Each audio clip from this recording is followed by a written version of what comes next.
और अहम खबर इस वक्त सामने आ रही है। एनसीईआरटी ने 8वीं की किताब में बदलाव किया है। दरअसल नई किताब में न्यायपालिका में भ्रष्टाचार का जिक्र किया गया है और न्यायपालिका में भ्रष्टाचार के जिक्र पर अब सुप्रीम कोर्ट ने संज्ञान लिया है। न्यायपालिका का नाम बदनाम नहीं किया जाए, ये बर्दाश्त कतई नहीं किया जाएगा। ये सीजेआई की तरफ से टिप्पणी सामने आई है।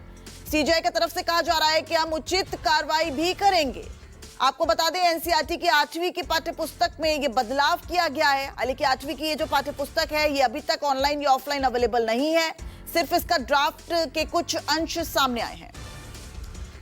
संजीव त्रिवेदी हमारे वरिष्ठ सहयोगी हमारे साथ फोन लाइन पर जुड़ गए हैं। संजीव, सुप्रीम कोर्ट भी अब इसका संज्ञान लेती नजर आ रही है। कल कपिल सिब्बल ने भी इस पर सवाल उठाए थे।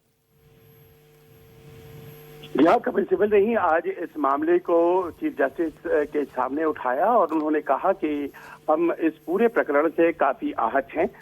उनका साथ अभिषेक मनु सिंघवी जो कि दूसरे वरिष्ठ अधिवक्ता है, आप जानती हैं, उन्होंने भी दिया और उन्होंने कहा कि जुडिशरी के पूरे आवरण को, उसके चरित्र को एक गलत तरीके से पेश करने की कोशिश की जा रही है। खासतौर पर बच्चों के दिमाग में कुछ ऐसी बातें डाली जा रही हैं जो कि संविधान के मूल तथ्यों से बहुत दूर है।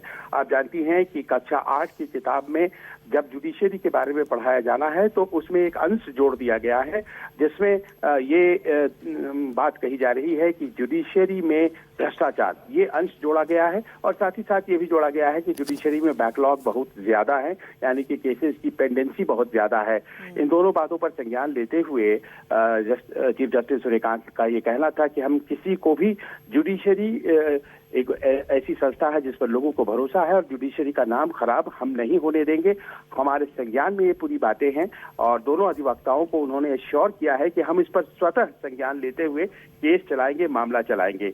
ये बात आज सुबह की है जब कोर्ट लगा था और इसका अर्थ ये है कि उन्होंने एक संदेश दिया है और वो संदेश एनसीईआरटी तक गया है।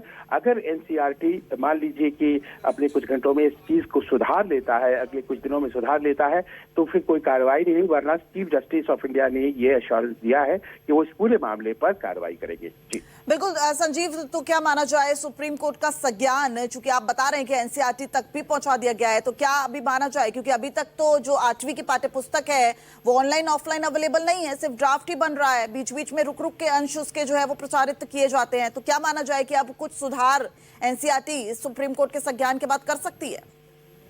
देखिए, अगर ये पाठ्य पुस्तक का अंश नहीं है तो जाहिर है कि एनसीईआरटी को अब तक सामने आ जाना चाहिए था। ऐसे में जबकि अखबारों में ये बात आ गई थी और वरिष्ठ अधिवक्ता कपिल सिब्बल जो कि पूर्व में एचआरडी मंत्री भी रह चुके हैं, उन्होंने इस बात को उठाया था, तो उनके सामने नहीं आने के करीब 24 घंटे के बाद ही ये समझ लीजिए कि आज मामला सुप्रीम कोर्ट में उठाया गया है। इसका अर्थ बड़ा सीधा है कि ये पाठ्य पुस्तक का हिस्सा होने जा रहा है और ऐसे में आज जो संदेश सुप्रीम कोर्ट की तरफ से गया है एनसीईआरटी को, क्या उसको समय रहते सुधार लिया जाएगा या फिर वो रिस्क करेंगे और एनसीईआरटी क्या इसमें आगे बढ़ करके वो छापेगी? इस बात को देखना होगा, क्योंकि अगर ऐसा होता है तो फिर जाहिर है चीफ जस्टिस ऑफ इंडिया ने खुद कहा है ये स्वतः संज्ञान लेते हुए वो इस पूरे मामले पर केस चलाएंगे और किसी को भी जुडिशरी की छवि को बर्बाद करने नहीं दिया जाएगा। जी बहुत शुक्रिया संजीव इस पूरी जानकारी के लिए और इस पूरी अपडेट के लिए। तो वहीं इस वक्त एक और अहम खबर सामने आ रही है। दरअसल शंकराचार्य के मुद्दे पर वाराणसी में अब विरोध प्रदर्शन हुआ है। शंकराचार्य के समर्थन में कांग्रेस अब सड़कों पर उतरती नजर आ रही है।